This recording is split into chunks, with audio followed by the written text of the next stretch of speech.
Hello students. हमारा जो आज का टॉपिक है it's production possibility curve and it's properties. The first property of production possibility curve is that it slopes downwards. What does that mean? See, our production possibility curve, you people know now, it shapes somewhat like this. Fine. अब देखिए, अगर कोई curve की shape ऐसा है, that means it is going upwards, we say it's positively sloped. और अगर किसी कर्व की shape is somewhat like this, that means it goes downwards, we say it's negatively sloped और डाउनवर्ड स्लोप्ड. तो अब आप प्रोडक्शन पॉसिबिलिटी कर्व का देखिए, it's going downwards. So production possibility curve it's slope is downwards और it is negatively sloped. अब reason है why does it slope downwards, ये डाउनवर्ड्स क्यों है. आप देखिए, पहली assumption, important assumption production possibility curve की ये है कि जो भी हमारे रिसोर्स हैं हम उनको फुली यूटिलाइज कर रहे हैं. दैट मीन्स हम सारे रिसोर्स को यूटिलाइज कर रहे हैं. सो जब हम सारे रिसोर्स को यूटिलाइज कर रहे हैं और अगर हम डिसाइड करते हैं कि सिर्फ हम वीट प्रोड्यूस करेंगे, हम 15 यूनिट्स ऑफ वीट प्रोड्यूस करेंगे और उस पॉइंट पे जो क्लॉथ की प्रोडक्शन है वो 0, इसका मतलब है कि इस पॉइंट पे कॉम्बिनेशन ए पे सारे रिसोर्स जो हैं वो वीट की प्रोडक्शन में लगे हुए हैं और क्लॉथ की प्रोडक्शन में कुछ भी नहीं. अब हमने डिसाइड कर लिया कि हमें कुछ क्लॉथ भी चाहिए. तो अगर हमें 1 यूनिट ऑफ क्लॉथ प्रोड्यूस करना है, ये 1 यूनिट हम तब प्रोड्यूस कर सकते हैं जब हम कुछ रिसोर्स को वीट से शिफ्ट करेंगे, क्योंकि हमारे रिसोर्सेज फिक्स्ड हैं. फिक्स्ड रिसोर्स का ये मतलब है कि अगर आप क्लॉथ प्रोड्यूस करना चाहते हो, आप क्लॉथ तब प्रोड्यूस कर पाओगे जब आप वीट की प्रोडक्शन से कुछ रिसोर्स को शिफ्ट करोगे. और जब आप वीट की प्रोडक्शन से कुछ रिसोर्स को शिफ्ट करोगे टुवर्ड्स क्लॉथ, तो वीट की प्रोडक्शन क्या हो जाएगी? डिक्रीज. तो जैसे हमने देखा, वीट की प्रोडक्शन क्या हो गई? डिक्रीज. और दिस थिंग विल कंटिन्यू. आप और प्रोडक्शन चाहते हो कि वीट की हो जाए, सपोज सॉरी क्लॉथ की, you want to produce now 2 units in total, you want to produce 2 units of cloth. ये तब पॉसिबल है जब आप वीट से और रिसोर्सेज शिफ्ट करो. और जैसे ही आपने वीट से और रिसोर्सेज शिफ्ट किए तो जो वीट की जो प्रोडक्शन है वो कम हो जाएगी. देखिए 14 से 12 की तरफ. तो हमने देखा जब रिसोर्सेज फिक्स्ड होते हैं और आप अपने रिसोर्स को फुली यूटिलाइज करते हैं, तो in that case if you want to increase the production of one good, which in our case is cloth. अगर आप क्लॉथ की प्रोडक्शन इंक्रीज करना चाहते हो, ये तब पॉसिबल है जब आप वीट की production at the same time decrease करोगे. अब आप देखिए ये वाला केस, देखिए आप, एक वेरिएबल हमारा इंक्रीज हो रहा है और दूसरा वेरिएबल हमारा डिक्रीज हो रहा है. मैंने आपको in one of my previous lecture आपको ये बोला था, when 2 variables go in opposite direction, एक इंक्रीज होगा और दूसरा डिक्रीज. जब 2 वेरिएबल्स 2 डिफरेंट डायरेक्शन में जाते हैं और जब आप उसका कर्व प्लॉट करोगे, वो हमेशा डाउनवर्ड स्लोपिंग होगा, वो हमेशा डाउनवर्ड स्लोपिंग होगा. That is why the production possibility curve it slopes downward. क्यों? क्योंकि जब हम क्लॉथ की प्रोडक्शन को इंक्रीज करना चाहते हैं, वो तब पॉसिबल होती है जब हम वीट की प्रोडक्शन को डिक्रीज करें. जब 2 वेरिएबल्स डिफरेंट डायरेक्शन में जाता है, वी से they have negative relationship, they have negative relationship, and that's why the curve that we get by plotting the data of 2 variables which share negative relationship is downward sloping. अब देखिए, ये पहली property है production possibility curve की. और दूसरी property ये है कि जो प्रोडक्शन पॉसिबिलिटी कर्व है, it's concave to the point of origin. जो प्रोडक्शन पॉसिबिलिटी कर्व है ये कनकेव है ओरिजिन के पास. देखिए you can see it's bulging outwards. तो प्रोडक्शन पॉसिबिलिटी कर्व जो हमारा है ये कनकेव है. Why production possibility curve is concave? आप लोगों को एजम्पशन हमने ली थी कुछ. आप लोगों को ये वाली एजम्पशन याद होगी, जो सारे रिसोर्स हैं वो इक्वली एफिशिएंट नहीं है. And what does that mean? देखिए जब सारे रिसोर्सेज एफिशिएंट नहीं होंगे तो क्या होगा. देखिए कंडीशन 1 में क्या हो रहा है, जब हम सारे रिसोर्सेज का इस्तेमाल कर रहे हैं, तो सिर्फ सारे रिसोर्स का इस्तेमाल वीट की प्रोडक्शन में करें तो 15 यूनिट्स ऑफ वीट प्रोड्यूस करें और क्लॉथ कितना करें? 0. और जब हमने डिसाइड कर लिया कि 1 यूनिट ऑफ क्लॉथ हमें चाहिए, तो हमने कुछ रिसोर्सेज को वीट से शिफ्ट किया और वीट की प्रोडक्शन कितनी डिक्रीज हो गई, 1 डिक्रीज हुई और हम 14 पे हैं। जब हमने वीट से कुछ रिसोर्स को विड्रॉ किया और क्लॉथ की टुवर्ड्स उनको डाइवर्ट किया, तो क्लॉथ हमने 1 यूनिट प्रोड्यूस किया और वीट से रिसोर्सेज कम करने की वजह से, डाइवर्ट करने की वजह से वीट की प्रोडक्शन कम होगी। कितना हो गया कम, 14। मैंने आपको बोला था कि सारे रिसोर्सेस इक्वली एफिशिएंट नहीं होते हैं। दैट मीन्स कुछ रिसोर्सेस हाईली एफिशिएंट होते हैं और कुछ रिसोर्सेस कम एफिशिएंट होते हैं और कुछ रिसोर्सेस ऐसे हैं जो लीस्ट एफिशिएंट होंगे।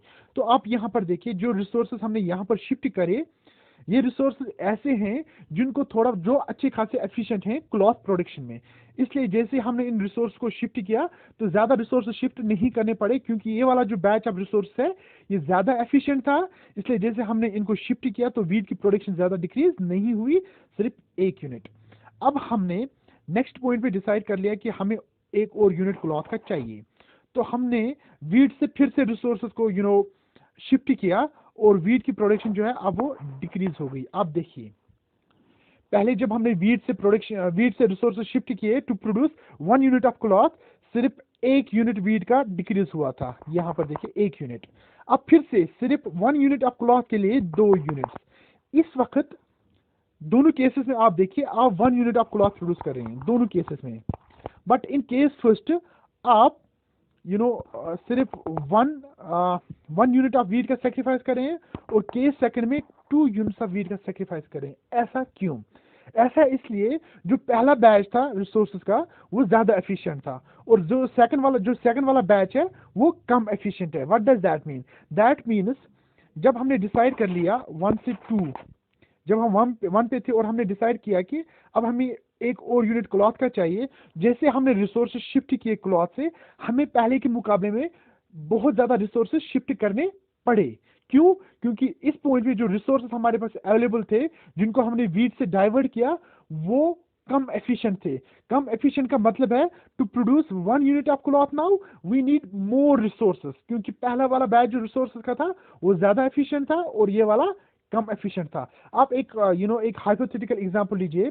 पहले हमने सिर्फ एक बंदे को ट्रांसफर किया to produce 1 unit of cloth. क्यों? क्योंकि ये बंदा बहुत एफिशिएंट था, इसकी जो नॉलेज थी अबाउट क्लॉथ प्रोडक्शन वो अच्छी खासी थी, इसलिए हमने सिर्फ एक बंदे को विड्रॉ किया और इसकी वजह से जो वीट की प्रोडक्शन है वो 1 यूनिट सिर्फ कम हुआ। लेकिन जब हमने डिसाइड किया कि हमें एक और यूनिट क्लॉथ का चाहिए, तो इस पॉइंट पे हमने 2 बंदों को ट्रांसफर किया वीट की प्रोडक्शन से टुवर्ड्स क्लॉथ। क्यों? यहाँ पर भी हम एक ही यूनिट क्लॉथ और यहाँ पर भी एक यूनिट क्लॉथ, बट यहाँ पर एक बंदा ट्रांसफर किया और यहाँ पर 2 बंदे ट्रांसफर किए। क्यों? क्योंकि ये जो एक बंदा था ये हाईली एफिशिएंट था और यहाँ पर जो 2 बंदे थे ये दोनों कम एफिशिएंट है as compare to first person. इस वाले बंदे के कंपैरिजन में कम एफिशिएंट है। दैट मीन्स जो वाला काम अकेले इस बंदे ने किया था वो काम ये 2 बंदे मिलके कर रहे हैं। और ये क्यों हो रहे हैं? क्योंकि हमारे सारे रिसोर्सेज एफिशिएंट नहीं है। तो दैट मीन्स जितने जितने रिसोर्सेज हम वीट से शिफ्ट करेंगे टुवर्ड्स क्लॉथ, उतने लीस्ट एफिशिएंट रिसोर्स हम डाइवर्ट करें क्लॉथ के towards. That means for an additional unit of cloth we have to divert more and more resources towards cloth, which means जो wheat है वो बहुत ज्यादा कम होता जाएगा at every stage। अब आप देखिए, पहले हमने wheat सिर्फ 1 यूनिट सेक्रीफाइस किया for 1 unit of cloth. 1 unit cloth को पाने के लिए सिर्फ 1 यूनिट wheat सेक्रीफाइस किया। उसके बाद 1 यूनिट क्लॉथ के लिए आप देखिए 2 यूनिट wheat सेक्रीफाइस किया। उसके बाद 1 यूनिट क्लॉथ के लिए 3 यूनिट, फिर 4 यूनिट, फिर 5 unit. How much we are sacrificing for having an additional unit of cloth? How much amount of wheat we are sacrificing? हम वीट कितना सेक्रीफाइस कर रहे हैं so that we get an additional unit of cloth?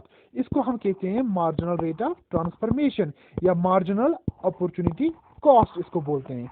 हमने ये already किया हुआ है and this is just repetition. यानी to have 1 additional unit of cloth हमें कितना वीट सेक्रीफाइस करना चाहिए, हम कितना वीट सेक्रीफाइस करते हैं उसको हम कहते हैं मार्जिनल रेट ऑफ ट्रांसफॉर्मेशन या मार्जिनल अपॉर्चुनिटी कॉस्ट। अब आप देखिए, पहले हम wheat 1 marginal rate of transformation हमारा 1 है, फिर 2 है, फिर 3 है, फिर 4 है, फिर 5 है। So you can say marginal rate of transformation और मार्जिनल अपॉर्चुनिटी कॉस्ट जो हमारा है वो क्या हो रहा है, वो इंक्रीज हो रहा है। And it is due to this increasing marginal opportunity cost और due to this increasing marginal rate of transformation that the shape of indifference curve is concave. तो दिस इज द एक्सप्लेनेशन कि हमारा जो production possibility curve है वो क्यों concave है। It's concave simply because the marginal rate of transformation is increasing, it's increasing. और marginal rate of transformation increasing क्यों है, because all resource are not efficient. अब what if all resource are equally efficient, what if all resource are equally efficient, अगर हमारे सारे resources equally efficient होंगे हैं तो क्या होगा, तो क्या होगा, देखिए तो क्या हो सकता है। देखिए मैंने फिर से एक हाइपोथेटिकल एग्जांपल यहां पर ली हुई है। जब हम सारे रिसोर्सेज का इस्तेमाल कर रहे हैं वाई की प्रोडक्शन में, तो हम 4 यूनिट्स ऑफ वाई प्रोड्यूस कर रहे हैं और 0 यूनिट्स ऑफ एक्स, हम सारे रिसोर्स का यूज कर रहे हैं, resource are being fully utilised. और जब हमने डिसाइड कर लिया है कि हमें एक we need 1 unit of X, we need 1 unit of X, तो उसके लिए हमने कुछ रिसोर्सेज वाई से शिफ्ट करने हैं, वाई से रिसोर्सेज शिफ्ट करेंगे और वो एक्स की प्रोडक्शन में लगेंगे, तब जाके हमें एक्स लगेगा। जैसे ही हमने लेकिन वाई से रिसोर्स को शिफ्ट किया तो वाई की प्रोडक्शन जो है वो कम हो जाएगी।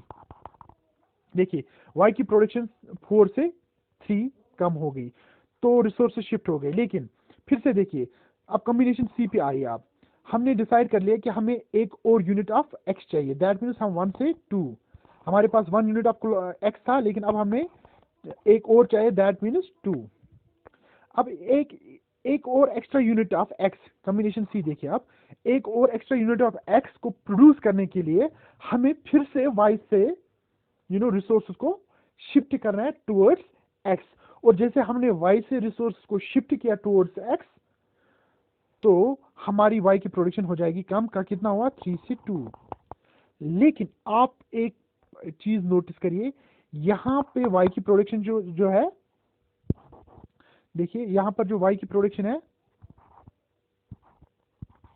1 कम हो रही है, और यहां पर भी 3 से 2 कम, 1 हो रही है कम, जब हम 2 से 1 होगी 1 हो रही है कम, और यहां पर भी 1 हो रही है कम। ठीक है, हम देख रहे हैं कि जब हम एक extra unit of x produce कर रहे हैं, extra unit of x produce करना तब पॉसिबल है जब हम वाई से कुछ रिसोर्स को शिफ्ट करेंगे। और जब हम वाई से रिसोर्स को शिफ्ट करें तो हम देख रहे हैं कि जो वाई की प्रोडक्शन है एट ईच स्टेज डिक्रीज हो रही है, लेकिन डिक्रीज हो रही है सिर्फ एक से। देखिए to have 1 unit of X, ये है to have 1 unit of X, हम सिर्फ 1 यूनिट ऑफ वाई सेक्रीफाइस करें। ऐसा क्यों? क्योंकि यहां पर मैंने एज्यूम कर लिया कि जो हमारे रिसोर्स हैं वो इक्वली एफिशिएंट है, वो इक्वली एफिशिएंट है। देखिए व्हाट डज इट मीन, देखिए जब हमने एक्स 1 यूनिट चाहिए था, सपोज हमने एक बंदा ट्रांसफर किया वाई से, और जिसकी वजह से वाई की प्रोडक्शन 4 से 3 डिक्रीज हो गई, दैट मीन्स 1 यूनिट डिक्रीज हो गई, वाई की प्रोडक्शन जो है वो 1 यूनिट डिक्रीज हो गई।